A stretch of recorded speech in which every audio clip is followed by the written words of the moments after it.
Assalamualaikum warahmatullahi wabarakatuh. Kami dari kelompok Ekspetir yang beranggotakan 4 orang. Dengan saya Abdur Lasono, di samping saya dan saya Dr. Rahman dan saya Syarif Nayatullah. dan di sini saya akan membawa materi yang akan dijelaskan. Yang pertama, 3 aspek dan 3 peran dalam inovasi. 2, fase pembentukan tim. 3, model pembangunan tim menurut Bruce Beckman tahun 1965. Baik, penjelasan materi yang pertama akan dijelaskan oleh saya, Selvi Novianti, yaitu pengertian inovasi. Inovasi adalah proses menciptakan nilai baru dengan menerapkan solusi yang kreatif untuk masalah atau kebutuhan yang ada. Dalam inovasi, terdapat beberapa aspek penting dan peran yang harus diperhatikan. Berikut adalah 3 aspek dan 3 peran penting dalam inovasi. 3 aspek dalam inovasi yaitu yang pertama, teknologi. Aspek teknologi merupakan salah satu pilar utama dalam inovasi. Pembangunan teknologi yang canggih dan baru memungkinkan terciptanya produk dan layanan yang lebih efisien, efektif, dan inovatif. Kemajuan teknologi juga membuka peluang baru bagi perusahaan untuk menciptakan solusi yang lebih baik untuk masalah yang ada. Yang kedua yaitu kreativitas. Aspek kreativitas memainkan peran penting dalam inovasi. Kemampuan untuk berpikir di luar kotak, melihat sesuatu dari sudut pandang yang berbeda, dan menciptakan ide-ide yang unik merupakan faktor kunci dalam menghasilkan inovasi yang revolusioner. Kreativitas memungkinkan tim inovasi untuk menemukan solusi baru yang belum pernah dipikirkan sebelumnya. Kemudian yang ketiga yaitu keberlanjutan. Aspek keberlanjutan semakin menjadi perhatian utama dalam inovasi modern. Mengembangkan produk dan layanan yang ramah lingkungan, memperhatikan dampak sosial, dan menciptakan solusi yang berkelanjutan bagi masyarakat adalah bagian penting dari proses inovasi. Fokus pada keberlanjutan memastikan bahwa inovasi tidak hanya memberikan nilai ekonomi, tetapi memberikan manfaat jangka panjang bagi lingkungan dan masyarakat. Selanjutnya yaitu 3 peran dalam inovasi. Yang pertama, perencana. Seorang perencana bertanggung jawab untuk merumuskan strategi dan rencana untuk mengimplementasikan inovasi.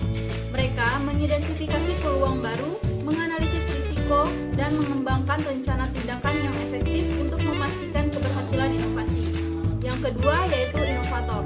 Inovator adalah individu atau tim yang secara aktif terlibat dalam proses penciptaan dan pengembangan ide-ide baru. Mereka menggunakan kreativitas dan pengetahuan teknis untuk merancang solusi inovasi yang dapat mengatasi masalah yang ada atau memenuhi kebutuhan baru.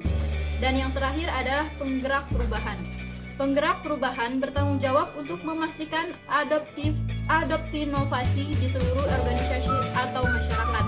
Mereka memimpin transformasi, membangun kesadaran, dan memfasilitasi perubahan yang diperlukan untuk mengintegrasikan inovasi dalam kegiatan sehari-hari. Hal ini termasuk mengatasi hambatan dan menginspirasi orang lain untuk menerima dan mengadopsi perubahan. Baik, itu adalah penjelasan dari saya. Penjelasan selanjutnya akan dijelaskan oleh Syarif Hidayatullah. Baik, materi selanjutnya saya akan jelaskan fase pembentukan tim. Fase pembentukan tim adalah serangkaian langkah yang diambil untuk membentuk tim efektif dan berkinerja tinggi. Proses ini penting untuk memastikan bahwa anggota tim memiliki keterampilan, pengalaman, dan kepribadian yang sesuai untuk mencapai tujuan tim. Berikut adalah beberapa langkah umum yang terlibat dalam fase pembentukan tim. Yang pertama, penentuan kebutuhan tim. Identifikasi kebutuhan tim dengan jelas, termasuk keterampilan khusus, pengalaman, dan sifat kepribadian yang diperlukan untuk mencapai tujuan tim. Pahami tugas dan tanggung jawab anggota tim. Yang kedua, seleksi anggota tim. Pilih anggota tim yang berdasarkan kriteria yang telah ditetapkan sebelumnya. Pertimbangkan keterampilan teknis, pengalaman, serta kemampuan interpersonal yang diperlukan untuk kerja tim yang efektif. Proses seleksi harus transparan dan adil, Yang ketiga, pembentukan tim yang beragam. Pastikan tim memiliki keberagaman dalam hal keterampilan, latar belakang, dan pengalaman tim yang beragam dapat membawa perspektif yang berbeda-beda dan menghasilkan pemikiran yang inovatif. Selanjutnya, materi yang akan disampaikan itu Kevin. Baik, saya akan melanjutkan materi dari Sarif, yaitu dalam fase pembentukan tim. Yang keempat ada penetapan peran dan tanggung jawab. Tetapkan peran dan tanggung jawab masing-masing anggota tim secara jelas. Pastikan setiap anggota tim memahami kontribusi mereka terhadap tujuan keseluruhan tim dan bagaimana peran mereka berkontribusi pada pencapaian tujuan tersebut. Kelima, ada pengenalan tim dan peningkatan kebutuhan. Lakukan sesi pengenalan tim dan aktivitas pembinaan kebersamaan untuk memastikan bahwa setiap anggota tim mengenal satu sama lain, memahami kekuatan masing-masing, dan membangun hubungan kerja yang kuat. Sediakan pelatihan atau pelatihan lanjutan jika diperlukan untuk meningkatkan keterampilan tim. Keenam, ada pengembangan norma dan nilai tim. Bersama-sama dengan anggota tim, tetapkan norma, nilai, dan etika kerja yang diharapkan dari setiap anggota. Hal ini akan membantu dalam pengembangan budaya kerja yang positif dan produktif di antara tim. Ketujuh, ada pembangunan komunikasi dan kolaborasi. Dorong komunikasi terbuka dan kolaborasi antara anggota tim. Pastikan bahwa tim memiliki saluran komunikasi yang efektif untuk bertukar informasi, memberikan umpan balik, dan mengatasi masalah yang mungkin timbul selama proses bekerja. Kedelapan, yaitu evaluasi dan penyesuaian. Lakukan evaluasi secara berkala terhadap kinerja tim dan identifikasi area di mana perbaikan atau penyesuaian diperlukan. Bersikaplah responsif terhadap masalah atau konflik yang mungkin muncul dan lakukan tindakan yang diperlukan untuk memastikan kelancaran kerja sama tim. Baiklah, itu materi dari saya. Materi selanjutnya akan dilanjutkan oleh Abraham Agung Laksono.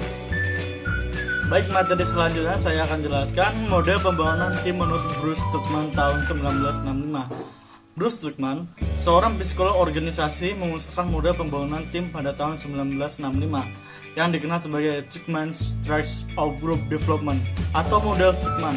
Model ini menggambarkan 4 tahap utama dalam pembentukan tim yang efektif pada tahun 1977. Ia menambahkan tahap kelima sebagai penyesuaian terhadap model aslinya. Berikut ini adalah penjelasan singkat tentang masing-masing tahap. 1. Farming, pembentukan. Tahap awal di mana anggota tim baru bertemu, mempelajari tujuan tim dan mulai memahami tugas mereka. Anggota cenderung berlaku sopan dan mencari informasi tentang tujuan, aturan, dan tanggung jawab mereka. Kedua, storming atau konflik. Tahap ini di mana terjadi konflik antara anggota tim karena perbedaan pendapat, kepribadian, atau cara kerja.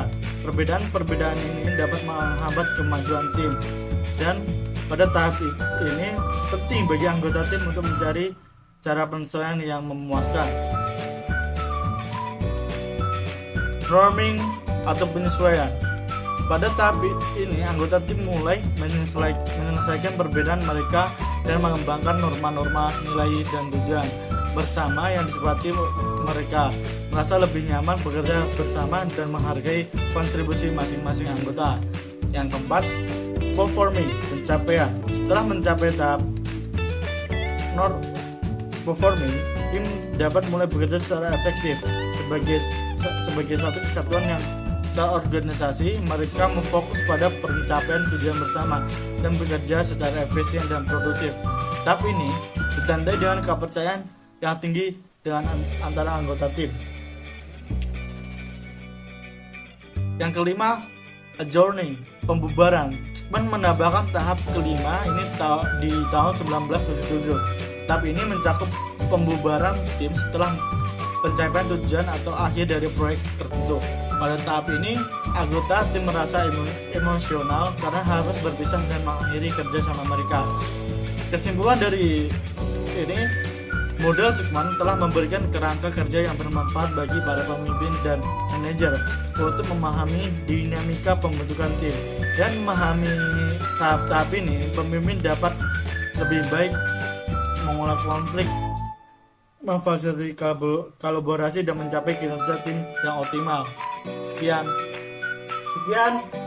materi penjelasan dari kami. Kami akhiri. Wassalamualaikum warahmatullahi wabarakatuh.